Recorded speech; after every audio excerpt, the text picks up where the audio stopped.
We are here at 2019 NAMM, here with Nana, one of our Tekra artists. What's going on? Well, I'm very happy to be here with Tekra, drumsticks, and we're having a lot of fun here, aren't we? We are having a lot of fun here. So first question I want to ask you is, how did you become a drummer? Well, I became a drummer.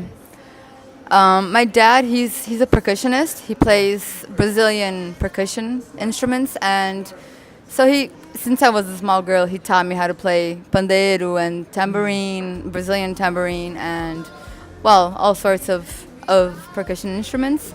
And then when I was a teenager, I wanted to be in a band, and my friend was a super singer, and I was like, oh, I want to do something in this band. So I decided to play drums. It was kind of like a decision that I made because I didn't have any contact with a drum set, or I didn't have friends that were drummers at that time. But I did have a dad that played the percussion. So I thought I would love to learn how to play the drums. So I started doing classes, and then we did have the band. We actually lasted like 2 years. It was fun. Oh my gosh. And then I decided to carry on playing the drums, but it wasn't always. It was always a hobby for me until a certain point. Okay. It was a hobby because I didn't really think that we could, play drums as a living. Sure. So yeah. Sure. Yeah, right. It's like, what, drummer? But wait, you really do. Exactly. There was like, get a real job or something like that. Yeah, So what were some difficulties then growing up trying to play the drums, either as people saying get a real job, or like what were some obstacles you had to navigate? I think that one was the main one because I loved it so much. I had so much fun playing drums, and I was so interested in learning more about the instrument.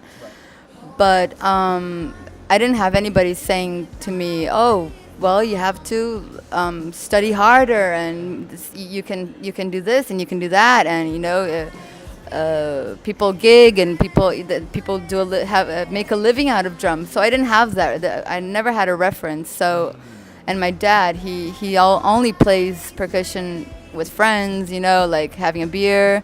So it's not his profession at all. It's just his hobby.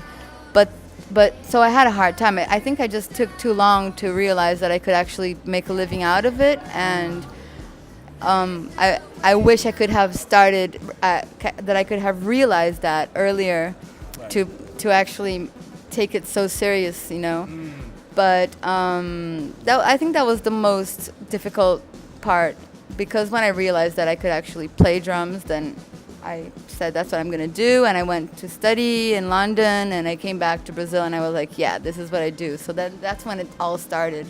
Oh, okay. So the moment where you realized I can do this, you just went to London. Yes. When was that like? What was that like? That was amazing. It changed my life completely. I wanted to do something. I wanted to travel, and I wanted to study drums. So I went to study in a school in London, and when I got there, I met there were drummers, there were singers, there were bass players, guitar players. So I was completely full-time in contact with these musicians, learning, and we were gigging, and we were going to jam sessions every day. And that's when I saw and I realized that, wow, this is amazing, and that's what I want to do. So that's when I started taking it actually seriously, focusing for a living. Take it super seriously. That's awesome when you get around like-minded people, right? Yes. Yeah. So next question would be, how important is gear to you? Well, I think gear is everything. I mean, I hate sitting in a drum set that's trashy, that doesn't feel good, Yeah. It's amazing when you sit in a proper drum kit with nice cymbals, good sticks, and that just makes a difference for everything. It makes you comfortable, and your sound is going to be so much better. I mean, lots of times when I travel in Brazil, I have to, especially when I go to the northeastern part, it's poor. So you go to the venues there, and the drum sets are just so sad. Right. So you have to do so much. You have to, how do you say, you have to give so much more to make the sound come, to make your sound come. So you just, first you have to spend so much time, figuring it out and everything. Figuring it out and all.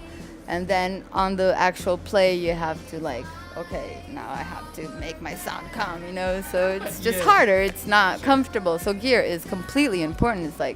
It's like maybe 50% of your playing.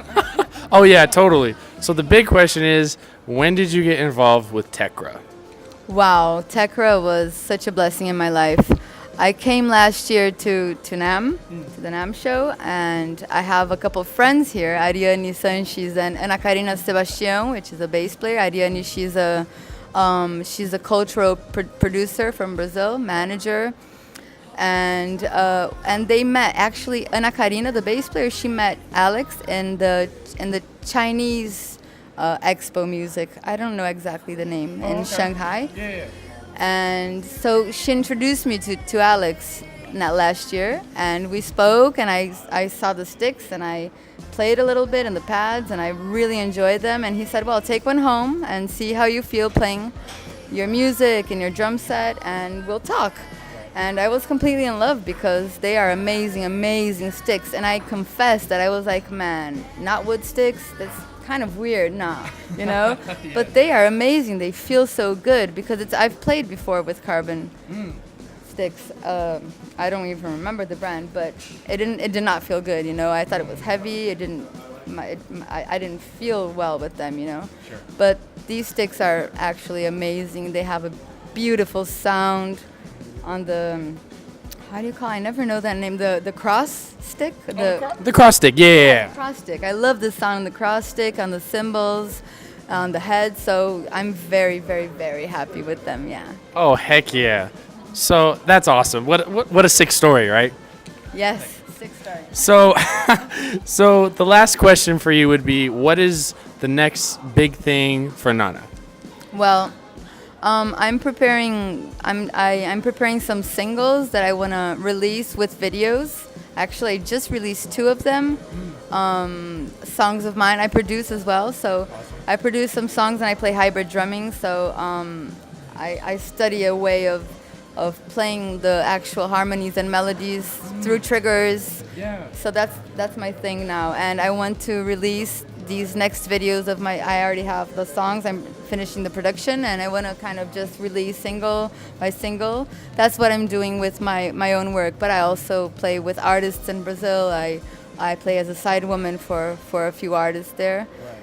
So yeah, just continue doing that. I want to always try to, you know, this hybrid drumming thing for me is such a challenge, you know. It's so fun to do because you have to actually study the project, the audio production, and split it and put it in the pads and the triggers, and so it's really fun. I'm having fun with that, yeah.